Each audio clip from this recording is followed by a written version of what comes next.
I was initially opposed to the idea of a fourth Kung Fu Panda film, primarily because I held the belief that Po's character arc had reached its conclusion, and it was perhaps time for a spin-off featuring the Furious Five or something similar.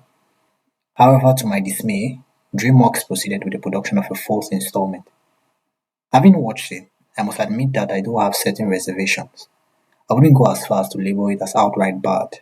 It certainly doesn't fall into the category of a disappointment like Mega Man 2. Nevertheless, I do have certain reservations that I would like to address without further delay.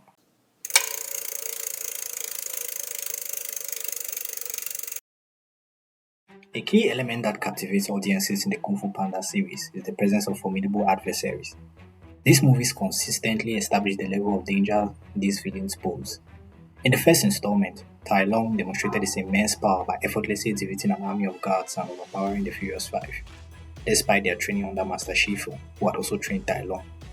The vast power gap was undeniably intimidating, leading even Po to question his ability to defeat Tai Lung, who had previously defeated five masters simultaneously.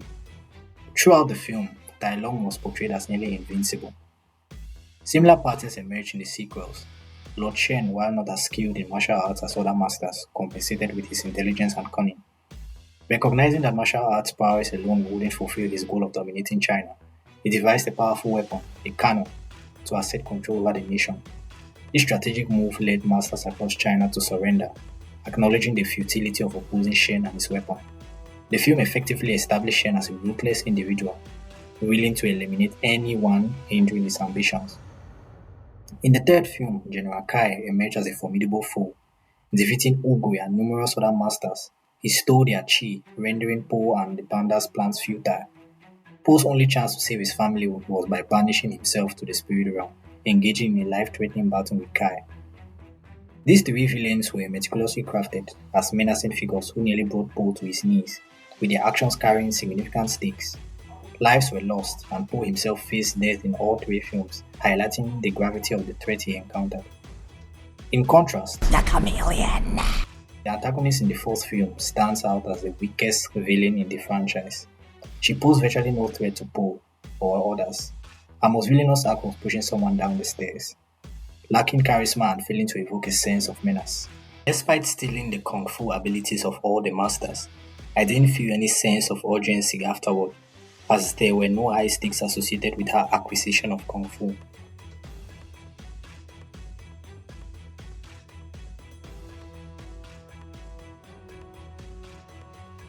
The villains from the previous films had deep connections with Po, amplifying the stakes and making them genuine threats. Tai Lung, for instance, was a warrior who devoted his life to training and coveted the title of the Dragon Warrior. Feeling wrought of this honor, he sought to destroy Po to prove Oogway wrong, sparing no one in his path, even sending the battered bodies of the Furious Five to strike fear into Po's heart. Shen, on the other hand, was responsible for the near extinction of pandas due to his paranoia, resulting in the death of Po's mother and a near fatal encounter with Tigress and the other Kung Fu masters who opposed him. Similarly, Kai stripped the pandas of their chi abilities and stole the chi of those close to Po, including Oogway, Shifu, and the Furious Five. Their conflicts transcended mere physical confrontations. With Shen, it was a clash of ideals, inner strength versus external power. With Tai Lung, a clash of prophecy versus ambition. And with General Kai, a clash between balance and domination. The stakes were high, with many lives lost and more at risk if Po didn't emerge victorious. This sense of urgency resonated with both the audience and the characters within the universe. In contrast, The Chameleon. the only tie to Po was through the master she had summoned. Her confrontation with Po lacked depth or ideological conflict, merely serving as a big final fight scene. The rules governing her powers were unclear, as evidenced by her ability to shapeshift into a hybrid dragon possessing traits from different masters. The battle itself was anticlimactic, as Po swiftly defeated her with a single powerful blow. The movie hinted that Po was intentionally holding back in order to mentor the new Fox character, rendering the fight meaningless, as Po could have ended it easily. There were no palpable intensity or tension between the two characters, nor any urgency for Po to emerge victorious. The lack of connection to Po and the undefined stakes diminished the potential impact of this conflict in the film.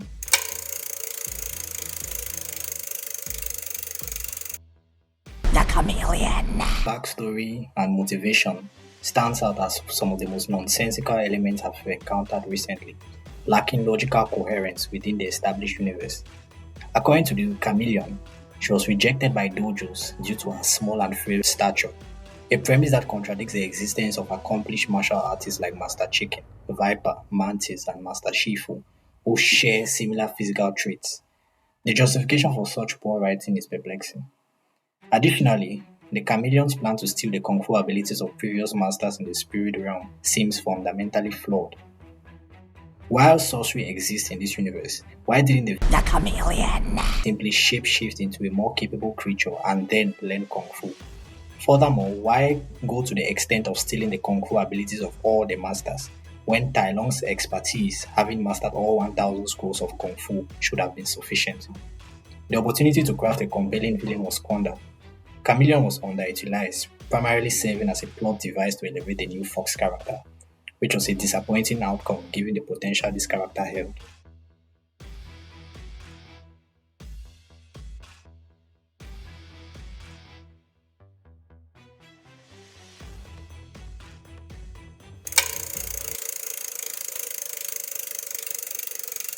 From the moment Aquafina's character was introduced, it became evident that she would be chosen as a dragon warrior. Given her background as a pickpocket, it was easy to anticipate her connection to the Chameleon. So when the eventual twist revealed her allegiance to the Chameleon, it felt rather predictable, and I couldn't help but roll my eyes at the lack of surprise. The film's narrative followed a tired and formulaic story structure we've seen countless times before. It introduced a new character who befriends the main character. They embark on adventures together, and trust is on the verge of being established. Then comes the expected twist where the new character is unveiled as a villain or a traitor. This leads to a fallout between the main character and the new character, resulting in a loss of trust. The new character tries to seek forgiveness, but the main character initially rejects their efforts. Eventually, they reconcile when the new character performs a selfless act, and the main character is on the brink of losing to the villain. This cliched plot structure has been overused, so the plot twist lacked impact for me, since I saw it coming from a mile away. The overall plot lacked originality and the writing felt uninspired. Before watching the fourth film, I decided to revisit the trilogy to refresh my memory on previous events. One glaring observation stood out to me. Paul's character remains remarkably consistent throughout the series. In the first installment, he is portrayed as an overweight panda fanboy, obsessed with food and kung fu, delivering humorous one-liners and exuding boundless excitement. The depiction is further emphasized in the sequel and the third movie, where he maintains his goofy food-obsessed demeanor and penchant for comedic remarks. Regardless of the character arcs the films put him through, Poe consistently reverts to his default state in each subsequent movie. While the series attempts to portray his evolution, it ultimately feels superficial as Poe's core character traits remain unchanged. Despite grappling with self-image issues in the first film, and identity crisis in the second and third, these conflicts are resolved by each film's conclusion, only to resurface in the next installment. To go a little bit further, in the first film, our protagonist grapples with self-image, a conflict resolved by the end of the film. However, subsequent films see this very same internal struggle resurface. Whether it's the second film or third film, the resolution feels temporary. Disappointingly, the fourth film throws us back into the same territory. This repetitive cycle of identity crisis and resolution weakens the impact of the character arc.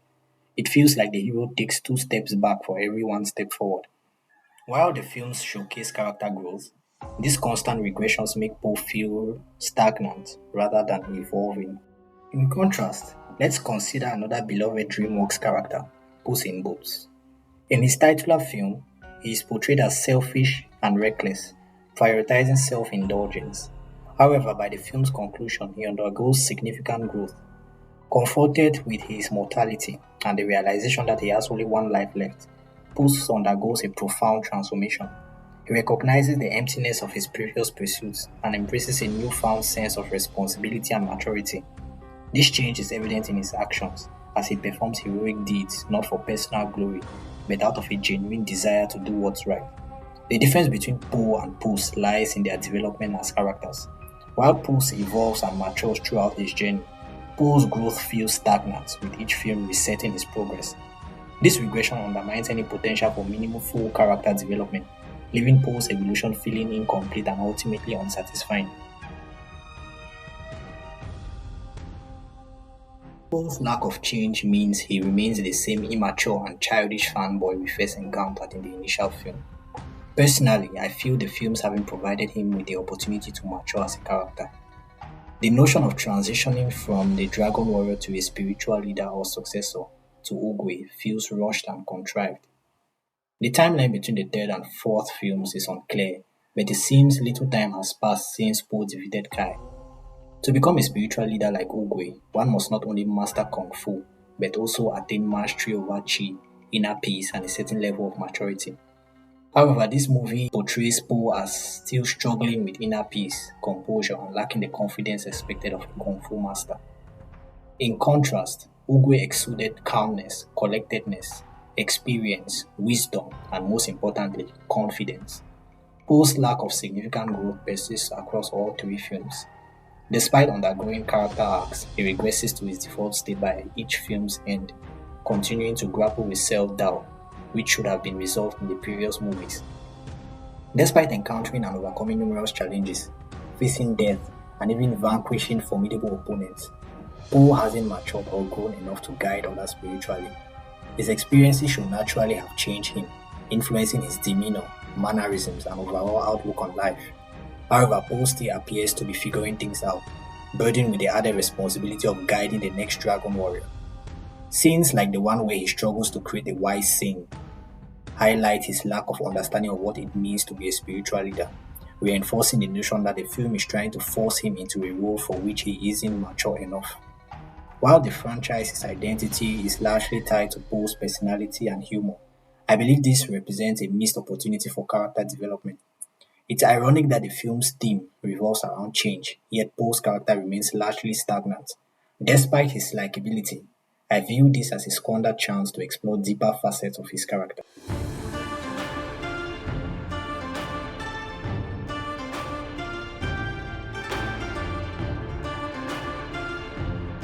First and foremost, the glaring absence of the Furious Five is utterly disappointing. Tigress, in particular, has been an integral character to Poe since the very first film. Not only does she serve as a trusted friend whom he deeply respects, but she also plays a pivotal role in his personal development.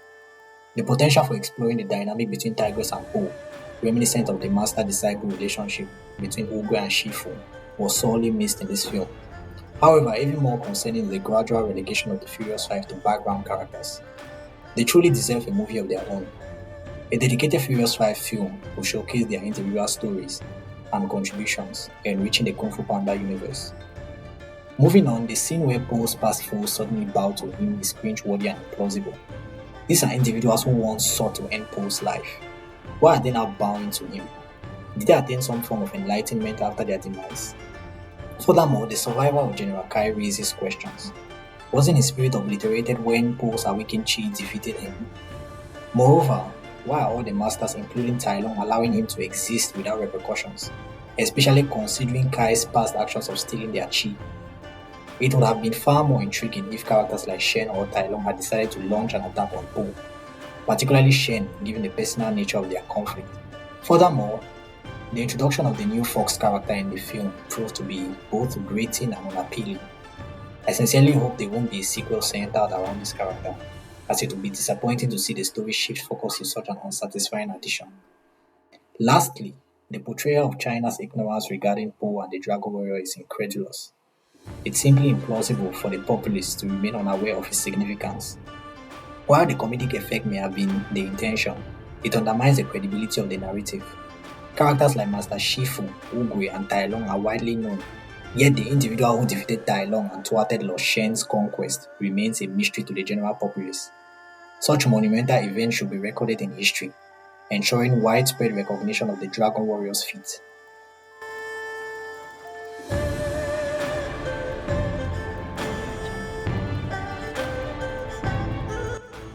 While I wouldn't categorize Kung Fu Panda 4 as a terrible movie, I do believe its existence was unnecessary. Despite having some enjoyable moments, the flaws are apparent, though it doesn't reach the level of disappointment seen in Megamind 2. Nonetheless, it's clear that Kung Fu Panda 4 doesn't quite measure up to its predecessors. I sincerely hope that this marks the final installment, as I would have preferred to see a spin-off show or movie centered around the Furious 5. That's just my opinion anyways.